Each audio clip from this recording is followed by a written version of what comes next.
Hi. Hi, Batch 2021. Good Hi, morning sir. to everyone.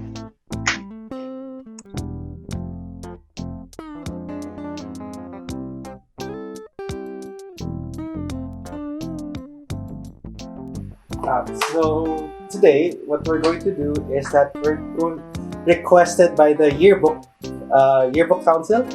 We're going to make. I was requested to have a bake show with a question and answer portion. The choice of baked good we're going to do today is the oatmeal cookies I made for you guys during Christmas. So, I'll start. I'll start. Okay. So, I have my codigo. This is prepared by my mom. It has been passed on by generations of mama.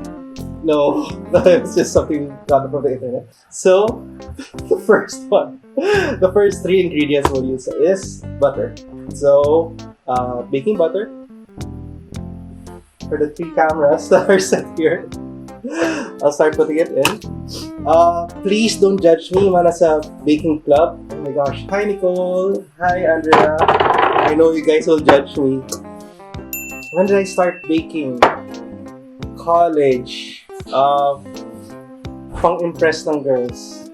Wow! I think. No naman. Gumana May naman, na-impress ba? sir. May na-impress ba? No, it's 1 cup sugar. So, 1 cup white sugar inside the bowl. So there. We now have the mix of butter, brown sugar, and white sugar. It's best to use low blend because you don't want to have it on high blend because baka maluto, I think. Video editing, actually. During the breeding program, hirap ako na, kasi we didn't want synchronous learning. I didn't want synchronous learning myself. So, what I learned was that I bought a kind of expensive video editing tool. And then yun, I learned how to animate. Welcome to Pisay, the one made by the Batch Council, BBSC and the SC. That one I edited. Alright, so it should look like this. So what you see right now. Add 2 eggs. So add 2 eggs. And 1 tablespoon of teaspoon of vanilla. Check that off. My favorite quarantine outfit. Actually, this is the one that I'm wearing right now. The official PSHS teacher's uniform. The favorite ko itong barong na to eh. The blue barong and shorts. So, actually, nagugulat na yung mga teachers bakit pa ako naka-uniform pero I don't know. I like it eh. Presto. So, there. What the Check was asking the creaminess using with the egg and the vanilla. Now the important part. We are now going to add the flour. Okay, so I made a mistake back then because what I did was that I sifted the flour, separate with the baking soda, the salt. First the salt, then baking powder and baking soda. I don't know which one's different here. What I did back then during your time is that I sifted them differently. That's why medyo iba yung labas niya. So this time, nasabihan ako, sift together. Back then, the mother cat that we have, yung cat ni Nathan, si Oreo, wala si Nathan nung time na yun. So, during that time, I would bake for the batch. Pag mag-bake ako para sa batch, I do it after dinner para clear na yung buong table. What happened was that solo lang ako nag-bake. I left the door open. Then pumasok si Oreo. Yung hindi pa namin na-adopt siya ng time na yun. Labas-pasok siya ng bahay, nakikitikim ng food. But I made sure yung tinikman niya, hindi ko hinalo. It was fun having a cat with me bake that time. This is the oatmeal. So right now, what I'm going to do is, so you see that there's the oatmeal together with the flour. and everything else, what I'm going to do is I'm going to fold it in together, which I think I made a mistake, but I think I was supposed to fold the flour and the butter first, pero sinama ko yung agad yung oatmeal. But funny enough, seeing you guys, you smile, seeing you guys happy, actually kahit stress kayo, but seeing you guys smile afterwards, knowing na everything's gonna be okay, that was one of the best things like. Kasi now online meeting, I don't require them to turn on their cameras. Kasi a lot of people medyo nahiya pa mag-box sa camera, which is okay naman. But that's one of the things I miss most. Seeing you guys happy, smile, okay. So, now that it's mixed, it's gonna... I think I made a mistake. It's not... It looks like this now. What we don't want is to blend it using the blender because I think magpa-flatten siya masyado. So just keep on folding. Now we're going to add the add-ons. So I think what the students like back then was that choco blocks and raisins. Some didn't want the raisins, but they said later on, medyo nagustuhan nila afterward. Parang they like the raisins with the cookies. So your batch knows this. Your batch knows this why I got into teaching. Kasi I was on my 5th year in law school. Sobrang na-delay ako. And I was only taking up one subject. Sir Mark and Sir Nathan said na, why not do something? Kaysa nakabam lang ako sa bahay studying. So, they knew na may opening sa SOCSA unit. And they kinda applied for me na rin. So, one day na lang, I said, I'm not expecting much naman talaga from a teacher. Kasi I'm not really a teacher. After that, I got a call from Sir Aaron that I passed the first part. Interview na yung next. So parang, what? Ano nangyari? Where was the call? Where was the process? So, okay. Scary yung part na yun kasi I said, okay, prepare a lesson, a demo teach on imperialism and governance. So, Sockside 3 and Sockside 4 yung pinapa-demo sa akin. Knowing me, medyo nag-cram ako the night before.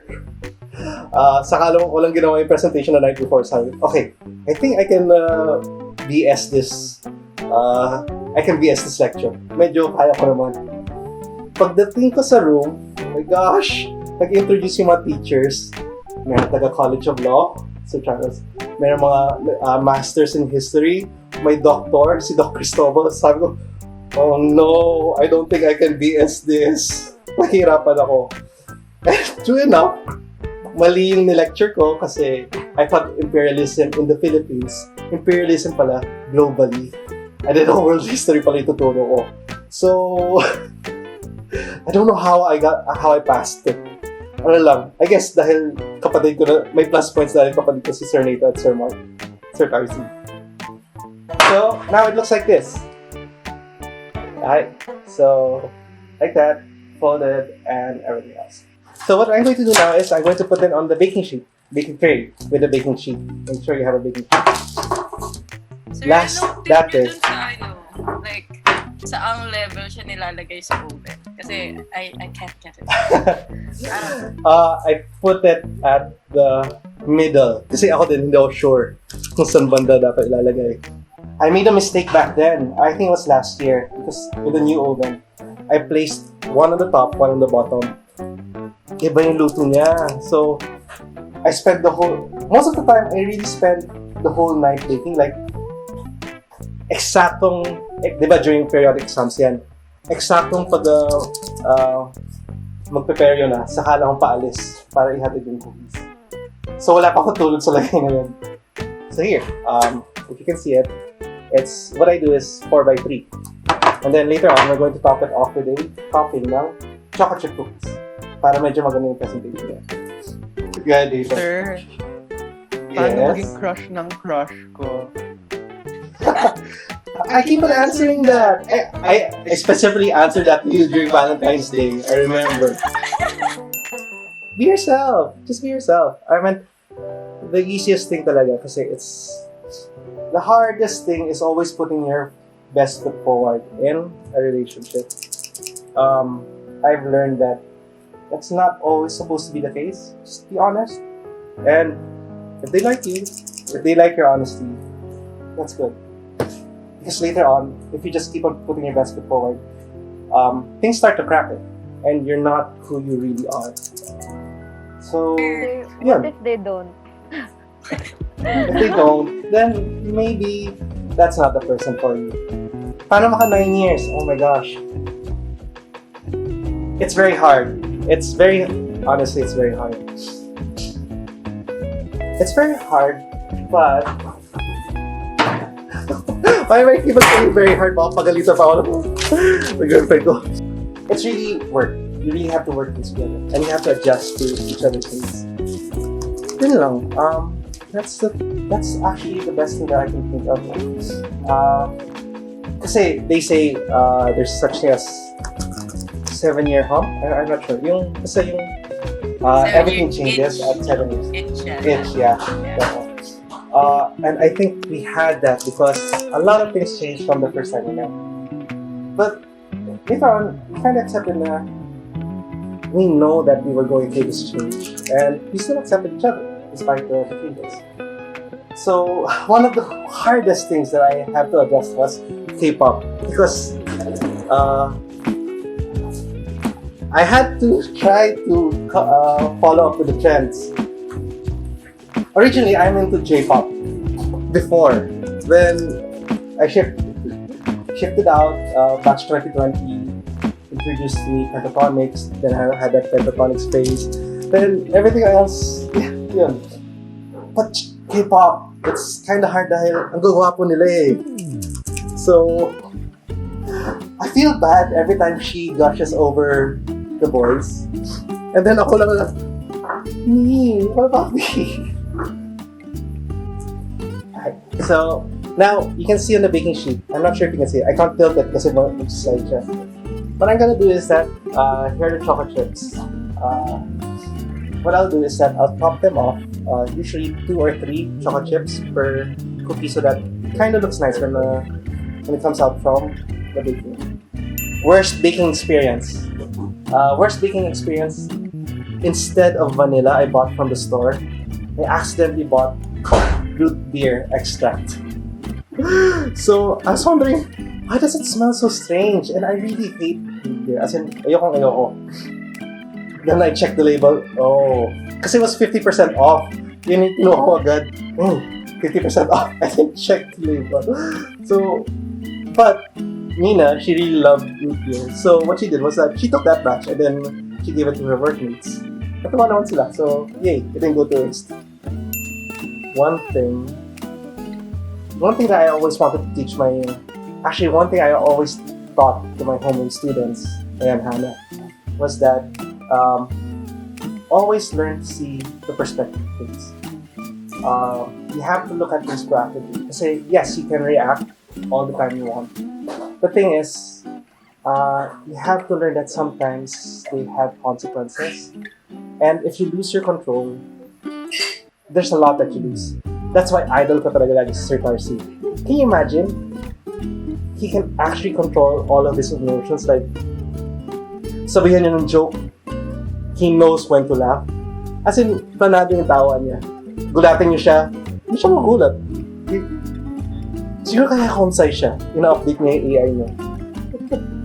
You have to look forward. That's the thing that I always do. And if you look forward again at the sour perspective or a negative perspective, medyo mahirap from then on. The thing kasi, introvert talaga ako. So, I don't mind. This is like, okay for me. I don't have to go out. I don't have to see friends. Whenever I have to see friends, just play games online. And, you know, it's not much a difference for me. But I do miss the company of students. Yun talaga. Yung mga kwento nila, random kwento. Like, it's the first time ever in my life na may lalapit sa akin tapos magkwento ng something na, oh wow, that's nice, that's good for you. Or with a hug, mga ganun. So there, we now have 3 times 4 is 12 times 2 is We have 24 cookies right now, ready for baking. So what I'll do is salo ko na siya sa oven. The temperature should be at 350.